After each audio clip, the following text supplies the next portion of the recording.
देखो जी, आज हम आपके सामने क्या कहते हैं 3.1 चैप्टर स्टार्ट कर रहे हैं, थर्ड चैप्टर। ठीक है, थर्ड चैप्टर स्टार्ट कर रहे हैं। और इस चैप्टर में स्टूडेंट्स क्या होगा, थर्ड चैप्टर स्टार्ट करते हैं।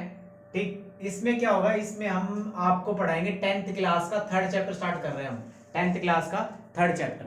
ठीक है, तो अभी फिलहाल तो अभी स्टार्ट करते हैं, थोड़ा बेसिक देख लेते हैं इस चैप्टर का बेसिक क्या है। देखो स्टूडेंट्स, सबसे पहले आपको पता होना चाहिए कि 3 लाइन होती है। ठीक है, पहली लाइन होती है इंटरसेक्टिंग लाइन। क्या होती है? Intersecting line. ठीक है, सेकंड होती है आपकी, कौन सी होती है सेकंड? आपकी पैरेलल लाइन। ठीक है, और उसके बाद आता है आपका थर्ड। थर्ड आपका कौन सा आएगा? Coincident line. ठीक है, कोइंसिडेंट लाइन। स्टूडेंट पहले इस चैप्टर का नाम ही मैं बता देता हूं। चैप्टर का नाम क्या है? मेरे पास एनसीईआरटी बुक अवेलेबल है। ठीक है, pair of linear equation in 2 variable. देखो भाई, सबसे पहला काम ये है कि सबसे पहली बात आपको इक्वेशन का पता होना चाहिए। इक्वेशन होती क्या है? देखो भाई, आज हम आपको इक्वेशन के बारे में बताएंगे, थोड़ा सा बेसिक ज्ञान देंगे। ठीक है, बेसिक नॉलेज, पूरा बेसिक से चैप्टर लेके चल रहे हैं हम आपका ये। ठीक है, देखो क्या करें, लॉकडाउन की क्लासेस है ये। ठीक है, लॉकडाउन क्लास चल रही है आपकी ये। इसमें क्या होगा, अब डेली क्लास ले रहा हूं मैं। ठीक है, और स्टार्ट करते हैं। इक्वेशन क्या होता है? देखो, जिसके अंदर एक तो वेरिएबल हो, ठीक है, एक वेरिएबल टर्म पता होनी चाहिए आपको, एक होनी चाहिए कोफिशिएंट। क्या होनी चाहिए? कोफिशिएंट। ठीक है, और थर्ड सबसे जो मेन इंपॉर्टेंट है, सभी को पता होगा कोफिशिएंट वेरिएबल क्या होता है, बस थोड़ा सा आज मैं बेसिक करा रहा हूं स्टार्ट। और ये होता है कांस्टेंट। ठीक है, ये क्या हमारा? कांस्टेंट। और तो फिर अभी मैंने आपका वेलकम नहीं किया था, तो welcome to Lakhera coaching centre. अब वेलकम करते हैं, क्योंकि एक इंट्रोड्यूस पता होना चाहिए कि आज हम करवा क्या रहे हैं। ठीक है, तो आपका स्वागत करता हूं मैं कोचिंग सेंटर में। और एक मेरा यूट्यूब चैनल भी है, आप उसमें ये वीडियो वहां पर भी अपलोड करूंगा मैं। ठीक है, तो वहां पर भी आप लाइक कर दीजिए। अभी फिलहाल तो वहीं अपलोड होगी पिक, ये मतलब ये वीडियो। तो आप लाइक करना, इस वीडियो को जितना हो सकता है शेयर करना। 10th बोर्ड के लिए ये वीडियो है। चलो भाई स्टार्ट करते हैं। पहला काम है वेरिएबल को समझना, कोफिशिएंट और कांस्टेंट। इक्वेशन क्या होती है स्टूडेंट? जहां पर वेरिएबल, कोफिशिएंट और कांस्टेंट का मिक्सचर होगा। ठीक है, जहां पर वेरिएबल, कोफिशिएंट और कांस्टेंट का क्या होगा? मिक्सचर होगा। अब उस मिक्सचर में क्या बात करेंगे? देखो, पहली बात तो उसके अंदर एक इक्वल साइन होगा। ठीक है, सपोज करो मैं यहां पर लिखता हूं 4x² plus plus 8x plus 9 equal to 0। ठीक है, अब बात करते हैं देखो 4x² plus 8x plus 9 equal to 0, हम इसको इक्वेशन बोलते हैं। सुनना क्या क्या है इसके अंदर। देखो, ये चीज हमारी क्या है? वेरिएबल है। क्या है ये? हमारा वेरिएबल। ठीक है, और ये जो चीज खाली बच गई ना, इसको बोलते हैं हम कांस्टेंट। क्या बोलते हैं? कांस्टेंट। ठीक है, और अब सुनना, मैंने, और ये क्या है? ये है कोफिशिएंट। क्या है ये? कोफिशिएंट। ये सारा मूल मंत्र तब इक्वेशन होती क्या है। ठीक है, अब मैंने बता तो दिया, हम आइडेंटिफाई कैसे करेंगे कि भाई क्या कांस्टेंट होता है, क्या वेरिएबल होता है, और क्या कांस्टेंट है, वेरिएबल और कोफिशिएंट है। ठीक है, सुनना अच्छे से, बिल्कुल गौर ध्यान से सुनना। जो भी चीज वेरिएबल के इनटू में होगी उसे हम क्या बोलेंगे? कोफिशिएंट बोलेंगे। क्या बोलेंगे? कोफिशिएंट। जो भी चीज मल्टीप्लाई में होगी वो हमारी कोफिशिएंट कहलाएगी। किसके? वेरिएबल के। और वेरिएबल क्या होता है? वेरिएबल, अभी अगर मैं मैथ्स की बात करूं, मैथ्स की सॉरी, मतलब मैं ये बता रहा हूं, अगर रट्टा वाली बात करूं तो ऑल अल्फाबेट्स हमारे क्या होते हैं? ऑल अल्फाबेट्स हमारे क्या होते हैं? वेरिएबल होते हैं। ठीक है, ऑल अल्फाबेट्स हमारे क्या होते हैं? वेरिएबल। अब बात करते हैं, बिल्कुल बेसिक से लेके चल रहा हूं स्टूडेंट, एकदम बेसिक से, बिल्कुल जीरो। अगर कोई नील बच्चा है ना, वो उसको भी समझ में आ जाएगा मैथ। ठीक है, और फूक दूंगा, जान फूक दूंगा तुम्हारे अंदर इसमें मैथ पढ़ाते हो, देखना। देखो, कोफिशिएंट वेरिएबल का इनटू हो गया। अब बात करते हैं, ये तो कांस्टेंट टर्म थी। अब थोड़ा सा चेंज करते हैं कि वेरिएबल और क्या कहते हैं, कांस्टेंट, दोनों में क्या डिफरेंस है। देखो भाई, मैं एक बहुत घिसा पिटा एग्जांपल देता हूं हर बार। ठीक है, हर बैच में चलता है मेरा एक एग्जांपल। देखो, सपोज करो आपकी मम्मा आपको एक है ना शुगर लेने के लिए भेज देती है शॉप पर। ठीक है, दुकान पर आपको क्या कहते हैं, चीनी लेने के लिए भेज देगी।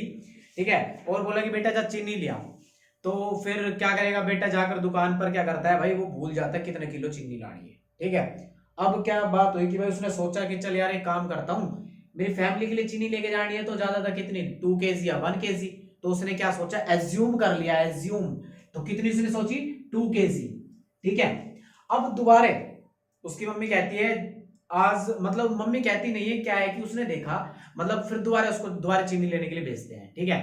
फिर वो दोबारा जाता है। अब क्या है, अब उसने देखा कि यार आज मेरे घर में ऑलरेडी फंक्शन है, जागरण है, ठीक है, तो बहुत सारे लोगों के लिए चाय भी बनेगी।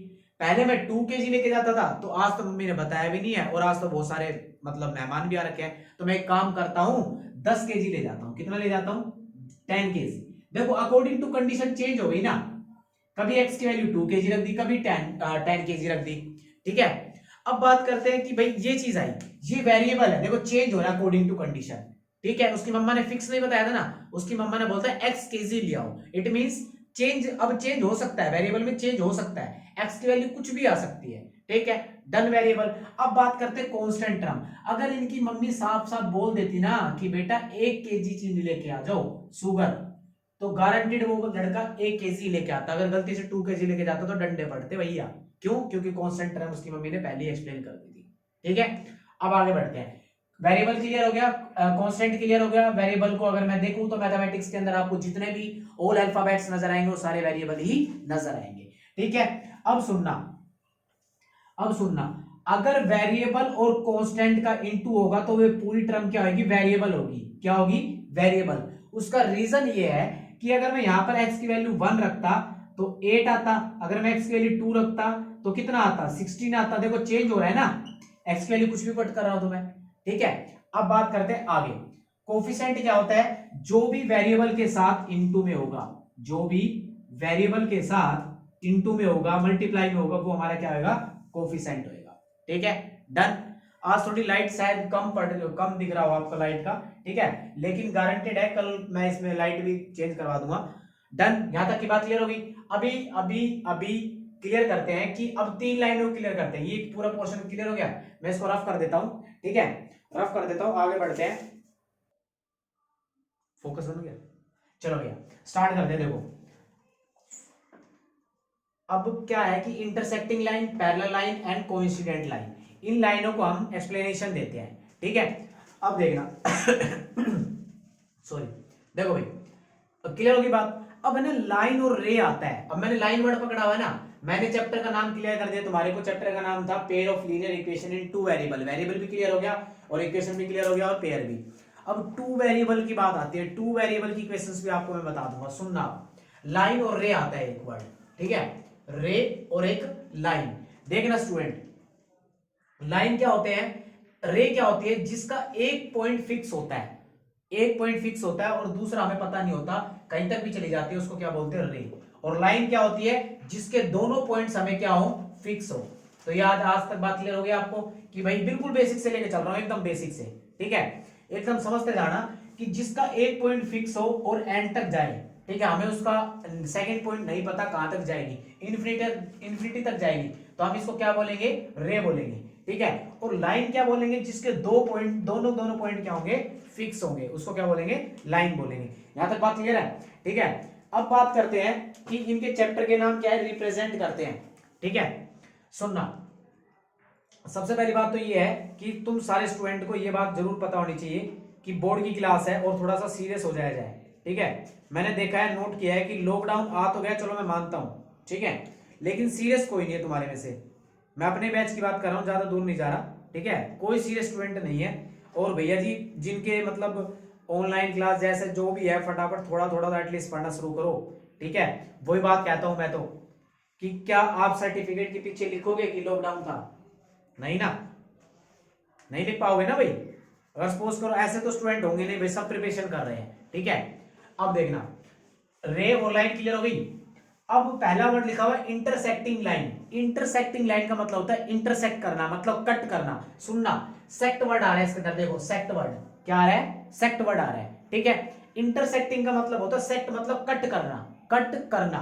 तो इन मतलब इंटर, एक साथ, दोनों एक दूसरे पे, ठीक है। दो लाइन है मेरे पास, एक ऐसे और एक ऐसे, देखो कट कर रहा है। जहां पर ये कट करेगा ना, वहां पर इसका क्या आ जाएगा? एक सॉल्यूशन आ जाएगा। क्या आ जाएगा? एक सॉल्यूशन आ जाएगा।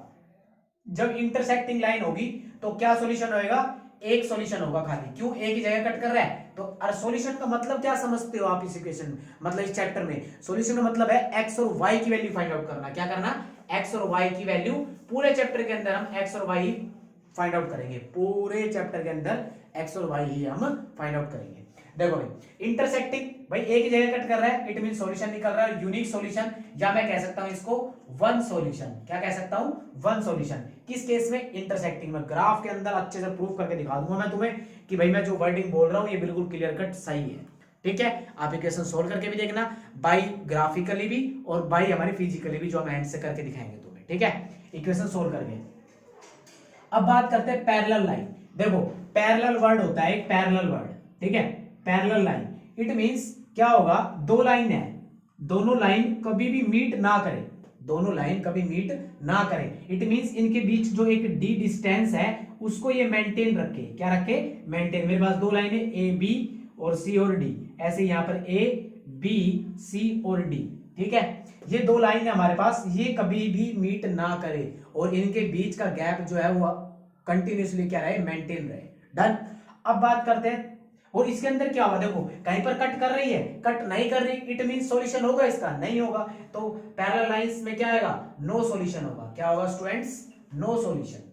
ठीक है, अब बात करते हैं थर्ड, कोलाइन या फिर को इंसिडेंट। मैथ्स के अंदर को का वर्ड होता है सेम। क्या होता है? सेम। इट मींस जो दोनों लाइन है वो एक ही, अब ये एक लाइन होगी ए बी, ठीक है, इसी पर एक दूसरी लाइन आ गई, ठीक है, जिसको हमने बोल दिया पी क्यू, दोनों एक ही जगह है। अच्छा सुनना, देखना कितनी जगह कट कर रही है, कितनी जगह, इनफाइनाइट जगह है। तो को इंसिडेंट लाइन में क्या होगा?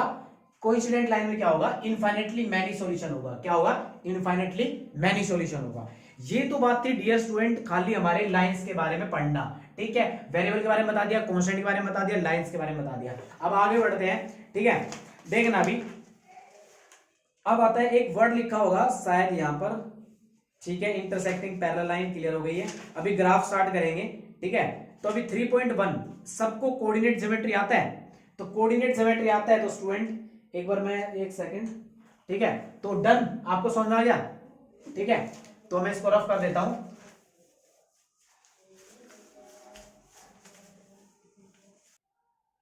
फोकस। चलो भाई स्टार्ट करते हैं 3.1। ठीक है, 3.1 का फर्स्ट क्वेश्चन स्टार्ट करते हैं। और स्टूडेंट अगर जिन जिन के पास बुक है ना वो बुक लेकर बैठ जाओ। ठीक है, पहले क्या होता था भाई, क्वेश्चन लिख देता था, उसका आंसर लिख देता था, लेकिन अब इतना टाइम भी नहीं है। और सबसे बड़ी बात यह है कि जल्दी जल्दी वीडियो प्रोवाइड भी करवानी है अपने स्टूडेंट्स को भी। ठीक है, देखो भाई पहला क्वेश्चन मैं लिख देता हूं यहां पर 3.1 का फर्स्ट क्वेश्चन।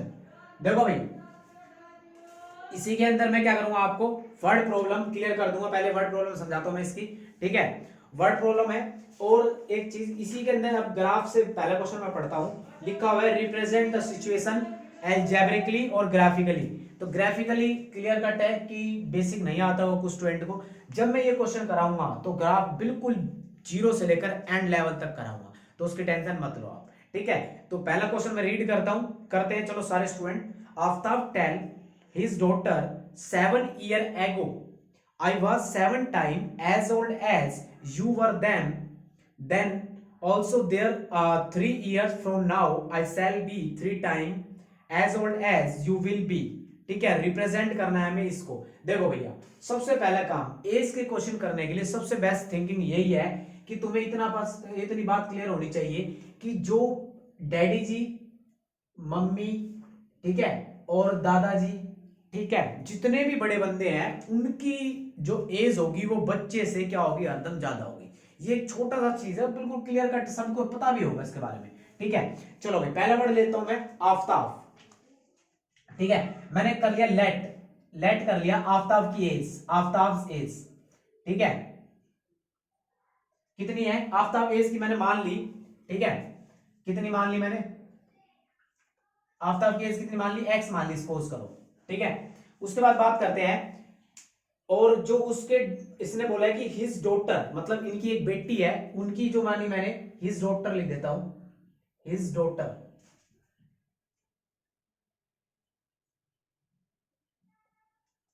ठीक है, डॉटर्स एज कितनी है, वाई मान ली मैंने।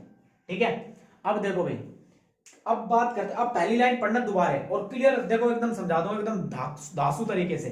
दो वर्ड का मतलब सीख लो, एक तो लिखा हुआ है एगो और एक लिखा हुआ फ्रॉम नाउ। एगो मतलब होता है पहले, फ्रॉम नाउ होता है अब से। ठीक है। और थर्ड सबसे बड़ी बात क्या है, कई बार लेटर वर्ड यूज हो जाता है, ठीक है, तो उन तीनों वर्ड का एज के अंदर बिल्कुल मोस्ट इंपोर्टेंट चीज है। सुनना भाई, इसने बोला हुआ है आफ्ताब टेल हिज डॉटर, मैंने प्रेजेंट एज मानी है, क्या है ये, प्रेजेंट एज लिख दो यहां पर, प्रेजेंट एज मतलब अभी उसकी आफ्ताब की एज कितनी है, एक्स है, और उसकी बेटी जी की कितनी है, वाई है। इसने बोला 7 साल पहले, मतलब मैं यहां पर लिख देता हूं 7 ईयर एगो, मतलब 7 साल पहले। देखो भाई, अगर मैं आज 10 साल का हूं तो 7 साल पहले कितने साल का रहूंगा, कितने का, 3 साल का। अच्छा जी, आपके डैडी जी 20 ईयर के हैं, सपोज करो, मैं ऐसे एक सिंपल एग्जांपल दे रहा हूं, 40 ईयर के हैं, चलो ठीक है, नहीं मजाक बन जाएगा मुझे पता है, ठीक है, 40 ईयर का है और तुम्हारे डैडी जी 40 ईयर के हैं। अगर मैं बोलता हूं आज से 7 साल पहले तुम्हारे डैडी जी कितने रहे होंगे, कितने रहे होंगे, 33। देखो एक बात बताओ, आपके डैडी जी में से भी 7 ईयर, भाई 7 साल पहले डैडी जी में भी 7 माइनस हुआ, 7 माइनस हुआ, और मेरे में से भी, इट मींस दोनों में से 7 ईयर्स होगा, माइनस होगा। 7 ईयर एगो, 7 साल पहले, तो मैं यहां पर दोनों की एज लिख देता हूं मैं यहां पर, ठीक है। देखना 7 ईयर एगो मतलब 7 साल पहले, ठीक है भाई, 7 साल पहले कर दिया। अब इसने बोला है कि 7 साल पहले आई वाज, भाई आफ्ताब अपनी बेटी को बोल रहा है ये बात, आई मतलब आफ्ताब, इसने बोला मैं 7 गुना हूं अपनी बेटी से। सुनना भी, मुझे बस एक बात बता दो, सिंपल सी बात है, ये सपोज करो तुम हो, तुम जो स्टूडेंट पढ़ रहे हैं, सपोज तुम स्टूडेंट की तुम्हारी जो एज है वो 20 है, ठीक है, और तुम्हारे डैडी जी की है 50, कितनी है, 50। मुझे एक बात बता दो बस, ये दोनों इक्वल का साइन कब लगाऊं मैं, दोनों में इक्वल का साइन कब लगाऊं, जब मैं इसके अंदर 30 ऐड करूंगा, जब मैं इसके अंदर 30 ऐड करूंगा।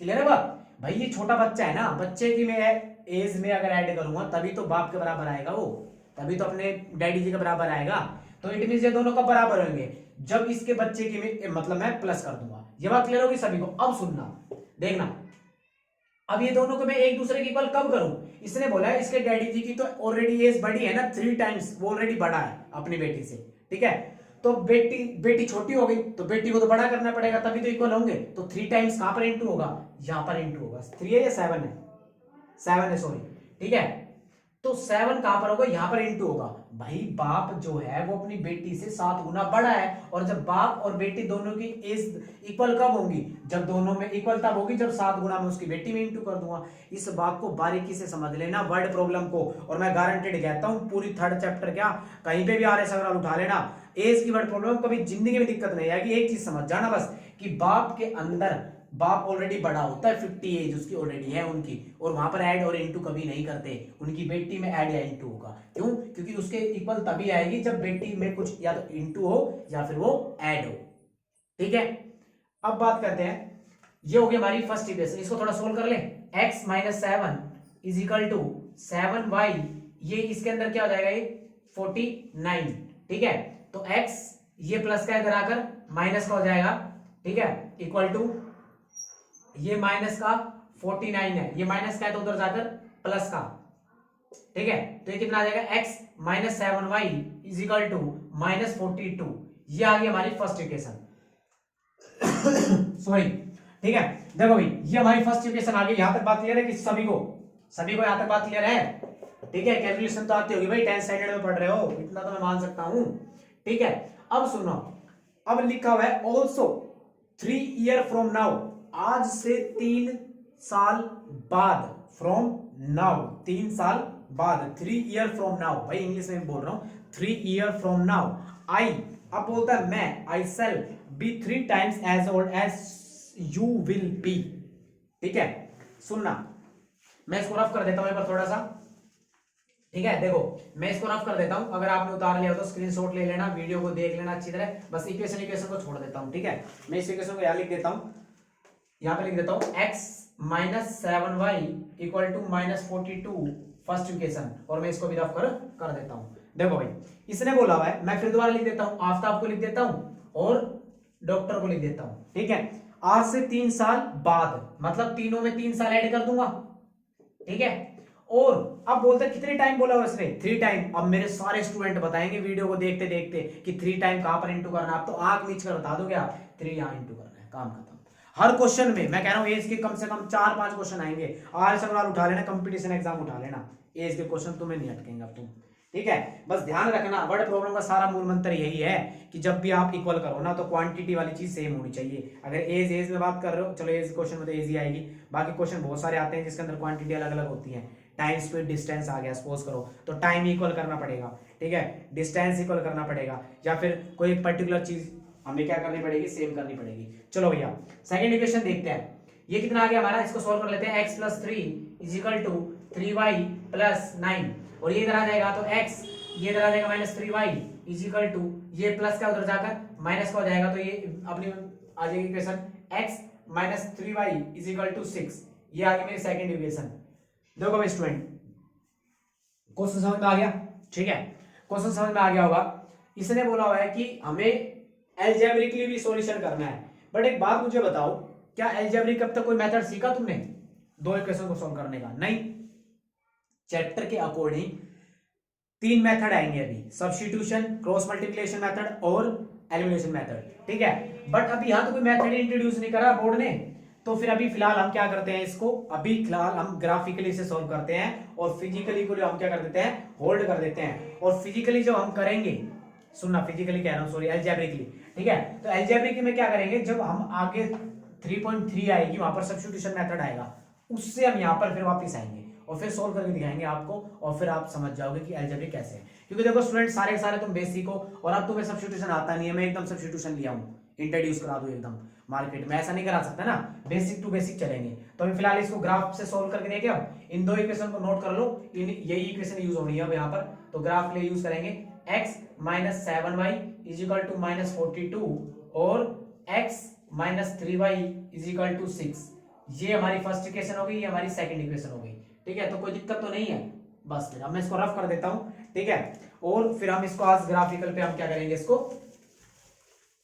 देखो भाई, आपको ये आप जो भी देख रहे हो, पता है ये लखेरा कोचिंग सेंटर आप क्या कहते हैं यूट्यूब चैनल पर देख रहे हैं, तो कृपया करके वीडियो को लाइक कर दें भाई, बीच बीच में बोलने का सीन ना हो, ताकि मैं ही चाहता हूं कि क्लास इंटरप्ट ना हो, ठीक है। तुम करो चीजों को क्वालिटी पर देखकर, ठीक है, क्लियर है बात। चलो भैया, बोलने से ना लाइक होगा कभी और ना सब्सक्राइब होगा, ठीक है। तुम्हारे को जब चीज लगेगी हाँ भाई इससे मैथ समझ में आ रहा है और इसी से करना है, तो कंफर्म सब्सक्राइब कर दोगे बिना कहे, ठीक है। देखो भाई, पहली इक्वेशन की बात करते हैं। मैं पहली इक्वेशन के लिए एक बॉक्स बना लेता हूं, हर टीचर बनाता होगा बॉक्स, ठीक है। देखो यहां पर मैं x लिख देता हूं और ये y लिख देता हूं, ये फर्स्ट इक्वेशन के लिए मेरे पास, और सेकंड इक्वेशन के लिए बॉक्स बना देता हूं मैं यहां पर, ठीक है। एक्स वाई, वैसे यार बोर्डों पे ना ग्राफ बनाना बहुत डिफिकल्ट काम है, क्योंकि स्पेस बहुत कम होता है, ठीक है, और उसके अंदर हमें सारी चीज बतानी होती है। चलो भाई कर देते हैं स्टार्ट। अगर मैं एक्स की वैल्यू यहाँ पर स्टूडेंट अगर मैं 0 पुट करता हूँ, एक्स की वैल्यू अगर मैं 0 पुट करता हूँ, तो वाई की वैल्यू कितनी आएगी। फर्स्ट इक्वेशन की बात करता हूँ मैं, बिल्कुल आराम आराम से समझाऊंगा, ठीक है। एक्स इक्वल टू अगर मैं 0 पुट करता हूँ, तो यहाँ पर अगर मैं 0 पुट करूँ, 0 - 7y = -42, ठीक है। तो ये 0 तो हटा ही दूं, तो माइनस से माइनस कट कर 7 6 जा 42, 7 6 जा 42, तो y की वैल्यू कितनी आ गई 6। कब आई, जब मैंने x की वैल्यू 0 पुट करी, तो y की वैल्यू कितनी आ गई 6 आ गई, ठीक है। मैं तो खाली यहाँ पर दो ही वैल्यू रख के दिखाऊंगा, बाकी तुम अपने कितनी भी पुट करते जाना, हीट एंड ट्रायल है ये, आप कितनी भी वैल्यू पुट करो, निकालते रहो, बस एक रैंडमली ग्राफ बना देना। मैंने 0 ही क्यों पुट किया, क्योंकि यहाँ पर एक वेरिएबल कंप्लीटली क्या हो जाता, मेरे को उसकी कैलकुलेशन करने की नीड नहीं होती, इसलिए। अब मैं y की जगह 0 पुट कर दूं, y की जगह 0 पुट करता हूं, तो क्लियर कट है ये सारा हिस्सा क्या हो जाएगा 0। चलो भाई मत करो, x की वैल्यू कुछ और पुट कर लेते हैं। क्या पुट करें x की वैल्यू, काफी बड़ा ग्राफ हो जाएगा। अगर मैं यहां पर कुछ ऐसा पुट करते हैं जो खाली वैल्यू आ जाए हमारे पास, ठीक है।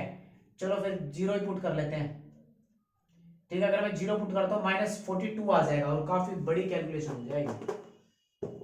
फिर क्या किया जाए, जल्दी बोलो, एक साथ के क्या करते हैं, 6 पुट कर देते हैं। नहीं 6 नहीं पुट कर सकते, x की जगह क्या पुट करूं, 21 पुट कर दे, 21 पुट करेंगे तब भी 3 आएगा।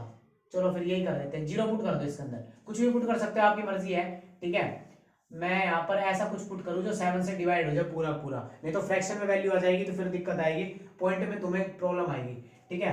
तो मैं यहाँ पर पुट कर रहा हूँ, चलो 0 पुट कर लेते हैं। तो अगर मैं x की जगह y की जगह 0 पुट करता हूँ, तो x वैल्यू कितनी आ जाएगी -42 आ जाएगी।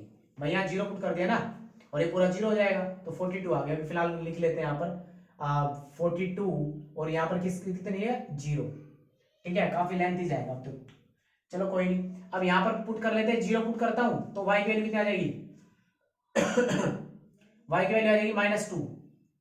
ये चीज तो पता होगी ना स्टूडेंट, यहाँ पर 0 पुट करो, ठीक है, 3 से 2 को कट हुए 2 आ जाएगा, -2 आ जाएगा। तो यहाँ पर क्या पुट कर दिया मैंने, x की जगह, इस सेकंड इक्वेशन पुट कर रहा हूं मैं, x की जगह अगर मैंने 2 पुट किया तो y की वैल्यू आ गई -2। ठीक है, अब क्या करूं मैं, y की जगह 0 पुट कर देता हूं, y की जगह 0 पुट करता हूं, x की वैल्यू कितनी आ गई, y की जगह अगर मैं 0 पुट करता हूं तो x की वैल्यू कितनी आ गई 6 आ गई। देखो y पूरा 0 हो गया, 6 आ गया। ठीक है, तो ये दो इक्वेशन आ गई, इसको रफ कर देता हूं। ठीक है, और अभी रफ करके ग्राफ बनाया था फटाफट जल्दी, क्योंकि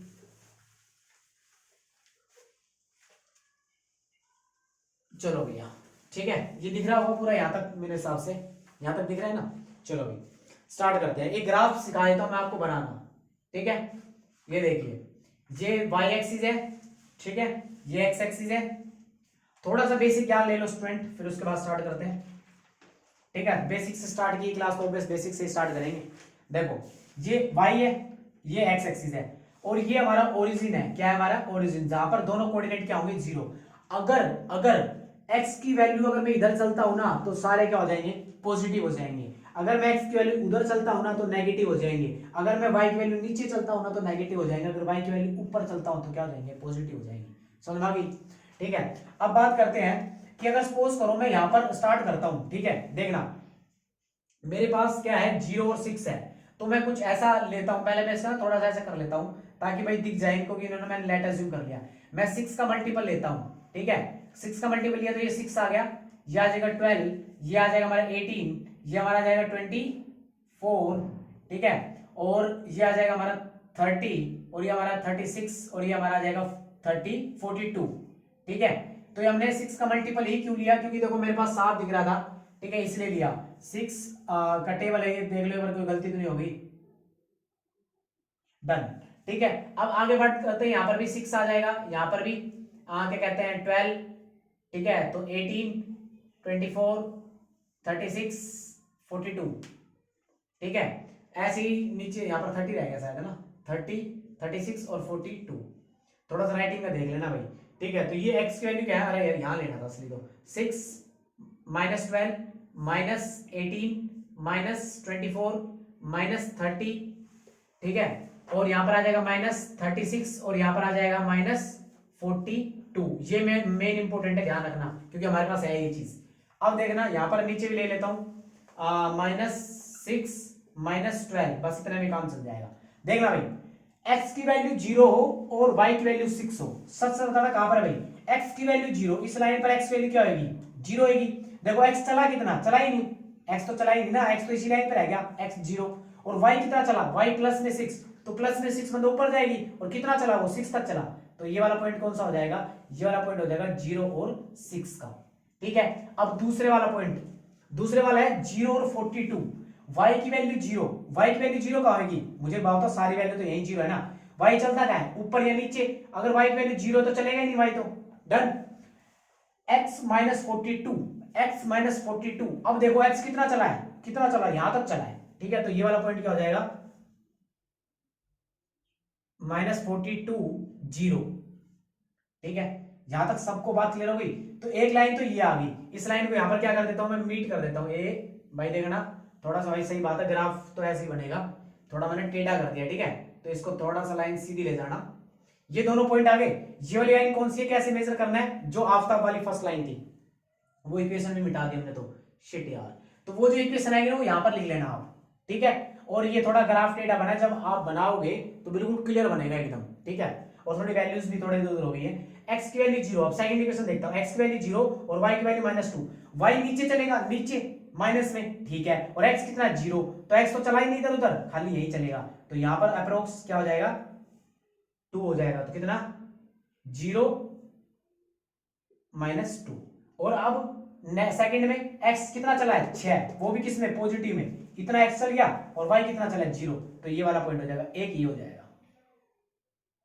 ठीक है, और देखो ये मीट करेगा 100% कहीं ना कहीं, जहां मीट करता है ना वही इसकी क्या हो जाएंगी, आंसर हो जाएगा इसका। ठीक है, डन, और मैं आंसर चेक कर देता हूं। वैसे एक बात बताता हूं, एग्जैक्ट आंसर देखो क्यों नहीं आ पाएगा, क्योंकि देखो मेरे पास ग्राफ बुक है नहीं, ठीक है, बट भी मैं आपको फिर भी मैच करवा देता हूँ कि कितना कितना आंसर आ रहा होगा शायद। ठीक है, इसने वैल्यू निकाली नहीं है, बस खाली आपका आंसर ग्राफिकली रिप्रेजेंट करना था, ऐसे प्रेजेंट करना आपको। ठीक है, ग्राफ में बनाओगे ऑटोमेटिकली एकदम धांसू बनेगा, बना के देख लेना। समझ में आ गया बेसिक थोड़ा, जब कल एक दो क्वेश्चन और कराऊंगा ना तब आपको बिल्कुल क्लियर हो जाएगा। ठीक है, तो आज के लिए यहीं पे समाप्त करते हैं इस क्लास को, यहीं पे करते हैं, और थैंक यू सो मच अपनी मेरी वीडियो लास्ट तक देखी। बाय।